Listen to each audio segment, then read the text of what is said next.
ሁላችንም በህይወታችን ውስጥ አንድ ትልቅ ግድግዳ አለብን። ያ ግድግዳ ስኬታማ እንዳንሆን፣ ደስተኛ እንዳንሆንና የምንፈልገውን ህይወት እንዳንመራ አግዶ ይዞናል። ያ ግድግዳ የበታችነት ስሜት ወይም በራስ መተማመን ማጣት ይባላል። ብዙዎቻችን በራስ መተማመን የሚገኘው በልምምድ ወይም በተፈጥሮ የሚሰጥ ይመስለናል። ነገር ግን እውነታው ከዚህ ተቃራኒ ነው። በራስ መተማመን ማለት አዲስ ነገር መገንባት ሳይሆን በውስጣችን ያሉትንና ማንነታችንን የሚገድሉትን ቆሻሻዎች ማስወገድ ነው። ዛሬ የምናየው 3 ስህተቶች ተማሪም ብትሆን ሰራተኛ ወይም የቤት እመቤት ሁላችንንም እያሰሩን ያሉ ናቸው። እነዚህን 3 ነገሮች ዛሬ ካቆምክ ነገ የምትነሳ ሌላ ሰው ሆነ ነው። ወደ ዝርዝሩ ከመግባታችን በፊት ህይወታችሁን በየቀኑ 1% ለማሻሻል ከወሰናችሁ ይህ ቻናል ለእናንተ ነው። ሰብስክራይብ በማድረግ የዚህ ጉዞ አካል ሁኑ። አሁን ወደ መጀመሪያውና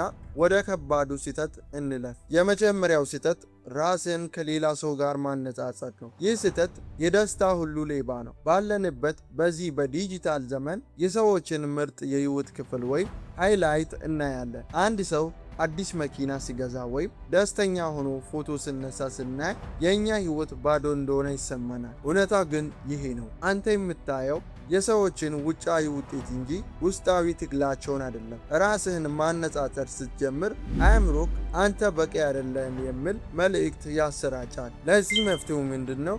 የአንተ ብቸኛ ተፎካካሪ ትላንት የነበረው አንተ ብቻ ነህ። ትላንት ካነበብከው 1 ገጽ ዛሬ 2 ገጽ ካነበብክ አንተ እያሸነፍክ ነው። ሌላውን ሰው ተው፣ እሱ የራሱ ሩጫ ነው የሚሮጠው። ሁለተኛው ስህተት ፍጹም ካልሆነ አልጀምርም ብሎ ማሰብ ነው። ይህ በሽታ ብዙ ቆንጆ ሀሳቦችን ገድሏል። አዲስ ነገር መማር ወይም አዲስ ስራ መጀመር ፈልገ ቢከስርስ ብለ ትፈራለህ። ፍጹም ለመሆን መሞከር በራስ መተማመንን ይገላል።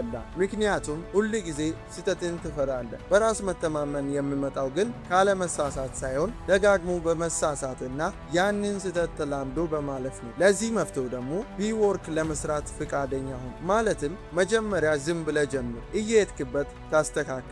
መጀመር ግማሽ መንገድ መጓዝ ነው። ሶስተኛውና የመጨረሻው አብዛኛው ሰው የማያውቀው ጠላት ለራሳችሁ የምትነግሩት ታሪክ ነው። ብዙዎቻችን ለጠላታችን እንኳን የማንናገረውን መጥፎ ቃል ለራሳችን እንናገራለን። እኔ ደካማ ነኝ፣ አይሳካልኝም፣ እድል የለኝም እያልን ራሳችንን እንረግማለን። አእምሮ አንተ የምትነግረውን ነገር እንደ ትዕዛዝ ነው የሚቀበለው። አልችልም ካልከው ላለመቻል ሺህ ምክንያት ይደረድርልሃል። እችላለሁ ካልከው ደግሞ የምትችልበትን መንገድ ይፈልጋል። ለዚህ መፍትሄው ምንድነው? ራስህን ልክ እንደምትወደው የቅርብ ጓደኛ አድርገህ ተመልከተው። ጓደኛ ብሳሳት አይዞ ትለው የለ? ለራስህን ያንኑ አድርግ። ቃላትህን ቀይር፣ ህይወት ይለወጣል። ለማጠቃለል ያክል ራስህን ከሌሎች ጋር ማነጻጸር አለ። ለመሳሳት ፍቃደኛና ለራስህ ደግሞ እነዚህን 3 ነገሮች ዛሬ ተግባራዊ ማድረግ ከጀመርክ በአጭር ጊዜ ውስጥ በራስህ ላይ የምታየው ለውጥ ያስገርምሃል። የዛሬው ጥያቄ ከእነዚህ 3 ስህተቶች ውስጥ በአሁኑ ሰዓት አንተን ይበልጥ ያስቸገረ የትኛው ነው? ስለተመለከታችሁኝ አመሰግናለሁ። በሚቀጥለው ቪዲዮ እስክንገናኝ ራስህን ማሻሻል እንዳታቆም።